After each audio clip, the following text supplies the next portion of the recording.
Work your ass off. There is no magic pill. It drives me crazy to go to the gym. You read 1 hour a day. I went and worked out 5 hours a day, and I was working on construction. You have 24 hours a day. Organize your day. Work hard. I'm here to talk about success.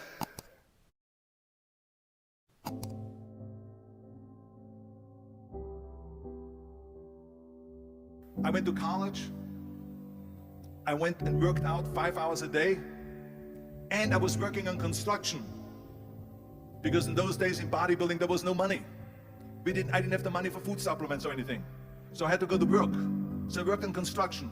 I went to college. I worked out in the gym, and at night, from 8 o'clock at night to 12 midnight, I went to acting class 4 times a week. So I did all of that. There was not one single minute that I wasted. And this is why I'm standing here today. At the age of 20, I went to London and I won the Mr. Universe contest as the youngest Mr. Universe ever. And it was because I had a goal. You see, if you don't have a vision of where you go, and if you don't have a goal where you go, you drift around and you never end up anywhere. 74% hate their job in America. The majority of people don't like what they're doing, because they're really not doing it because they didn't have a goal and they followed this goal. They just aimlessly drift around, and then all of a sudden there's a job opening, so they get their job because you have to work. But then when you work, it's a chore. It's work. It's not fun. So if you think about it, only a quarter of the people really enjoy what they're doing in life. So people always ask me, when they saw me in the gym in the pumping iron days, they said, why is it that you're working out so hard? 5 hours a day, 6 hours a day, and you have always a smile on your face. The others are working out just as hard as you do, and they look sour in the face. Why is that? And I told people all the time, I said, because to me, I'm shooting for a goal. In front of me is the Mr. Universe title. So every rep that I do gets me closer to accomplishing that goal, to make this goal, this vision, turn into reality. Every single set that I do, every repetition, every weight that I lift will get me a step closer to turn this goal into reality. So I couldn't wait to do another 500-pound squat. I couldn't wait to do another 500-pound bench press. I couldn't wait to do another 2,000 reps of sit-ups. I couldn't wait for the next exercise. So let me tell you something, visualizing your goal and going after it makes it fun. You got to have a purpose no matter what you do in life. You got to have a purpose. Muhammad Ali worked his butt off, and I saw it firsthand. I remember that there was a sports writer that was there in the gym, and he was working out and he was doing sit-ups. And they asked him, how many sit-ups do you do? And he said, I don't start counting until it hurts. Now think about that. He doesn't start counting his sit-ups until he feels pain. That's when he starts counting. That is working hard. And so you can't get around the hard work. It doesn't matter who it is. Work your ass off. There is no magic pill. There is no magic out there. You cannot get around. You have to work and work and work. Make sure of this, make sure of that, and all that stuff. So it's work. And it drives me crazy when people say they don't have enough time to go to the gym for 45 minutes a day and work out. Or to do something for 45 minutes to an hour a day to improve. If it is physically improve, or if it is mentally to improve. Imagine you read 1 hour a day about history. How much you will learn after 365 hours in 1 year. Think about if you study about the history of musicians, of composers, how much you would know. Imagine if you would work on a business, on some business that you want to develop every day for an hour. Imagine how further along you will go and get. So it drives me nuts because when people say we don't have the time, we have 24 hours a day. We sleep 6 hours a day, so that gives you still 18 hours. And there's someone shaking their head out here in front. They say probably, I don't sleep 6 hours, I sleep 8 hours, right? Or just sleep faster. So we have 18 hours a day. The average person works around 8 to 10 hours. So let's assume it's 10 hours, so we have 8 hours left. Then you travel around an hour a day, maybe 2 hours a day. So now you have still 6 hours left. So what do you do with the 6 hours? What do you do with the 6 hours? Then we eat a little bit, maybe schmooze a little bit, talk a little bit to people and all that stuff.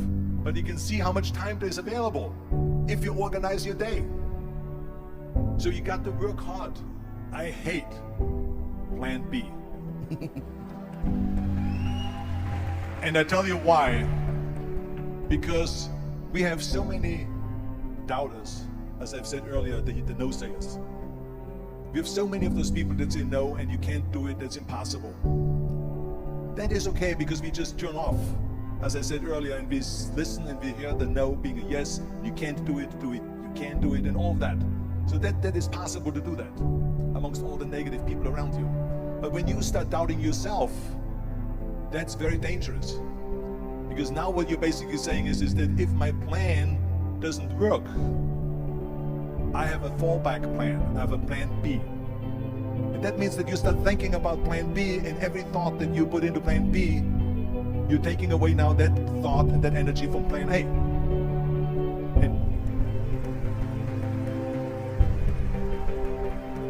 And it's very important to understand that we function better if there is no safety net, because plan B becomes a safety net. It says that if I fail, then I fall and I get picked up and I have something else there that will protect me. And that's not good, because people perform better when there's no safety net.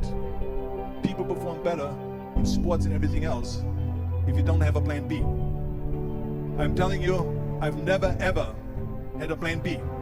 I said I made a full commitment that I'm going to go and be a bodybuilding champion. I made a full commitment that I'm going to be in America. I made a full commitment that I'm going to get in the show business and I'm going to be a leading man. No matter what it takes, I will do the work. I will do the work over and over and over until I get it. And the same was in politics and everything like that. So to me, it is very dangerous to have a plan B, because you're cutting yourself off from the chance of really succeeding. And the reason, one of the main reasons why people want to have a plan B is because they are worried about failing. What is if I fail, then I don't have anything else? Well, let me tell you something. Don't be afraid of failing, because there's nothing wrong with failing. You have to fail in order to climb that ladder. There's no one that doesn't fail. Michael Jordan said in one of his interviews, when they said, "You're unbelievable, you're the greatest basketball player of all times." I mean, tell me about that. And he says, well, you're just mentioning the successes. But he says, for me to become the greatest basketball player, I missed 9,000 shots when I was playing basketball at the NBA games. So during these games that he was so successful, he missed 9,000 shots. Does it make him a failure? No. He's one of the greatest basketball players of all times, but he failed 9,000 times. Do you get it? We all fail. It's okay. What is not okay is that when you fail, you stay down. Whoever stays down is a loser. And winners who fail and get up, fail and get up, fail and get up. You always get up. That is a winner. That is a winner. I failed in bodybuilding. I lost bodybuilding competitions.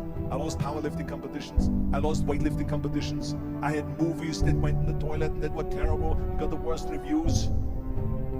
And in politics, I remember I had many of the initiatives on the ballot, and we lost.